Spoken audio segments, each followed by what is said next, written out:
نو دې کې یو صفت د پیغمبر بیان شوی دی، یو صفت دا د پیغمبر بیان شوی دی. یعنی اسماعیل علیه السلام باره چې صادق الوعد دی، د وعدې پالونکی و، د وعدې رښتونی وعده کوونکی و. دې دا مطلب نه دی چې ټول پیغمبران نور پیغمبران د وعدو پالونکي نو، ټولو پیغمبرانو کې دا صفتونه موجود. خو دته په دې یو صفت کې یعنی اسماعیل علیه السلام ته د وعدې په پاللو کې یو امتیازي شان حاصلو. نو د دې وجې نه د هغه صفت ذکر کو. دغه رنګې موسی علیه السلام مخلصا چې دې خاص کړل شي نو ټول پیغمبران خاص کړل شي. څومره انبیاء علیهم السلام چې دي دا ټول خاص کړل شي د الله تعالی چانکړي اړولې دي.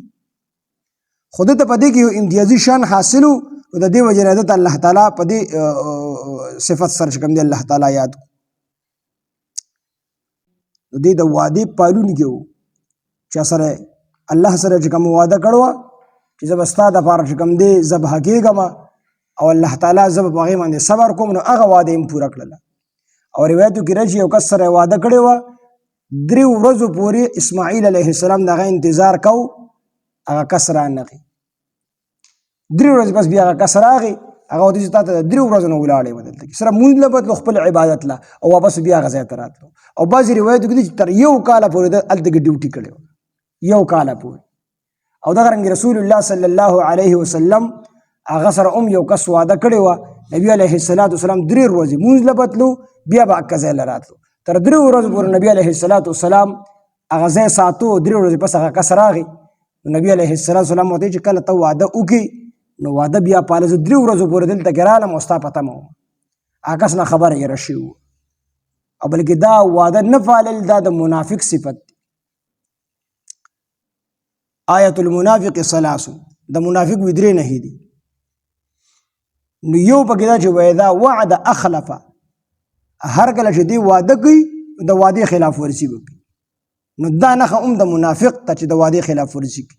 د دې وجې نه علما وایي چې په ده باندې واده په مسلمان باندې واده پوره کول دا واجب دي، دیانتن قضاء واجب نه دي.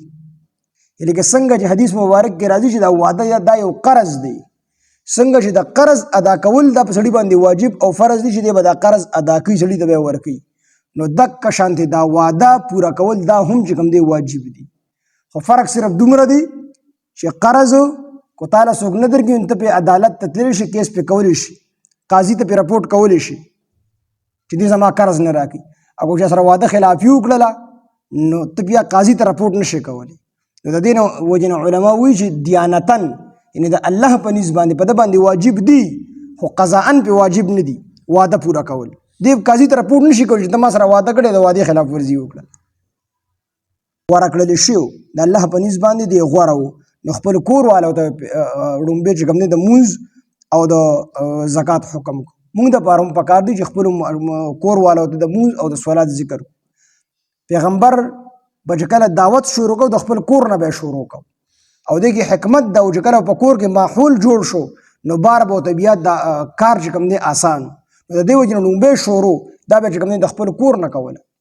نبی علیه السلام د څنګه نبوت میلاو شو د ټول نه لومبی راغی حضرت خدیجة الکبرا رضی الله عنها، هغې ته خپلې بیبي ته دعوت ورکړی دی.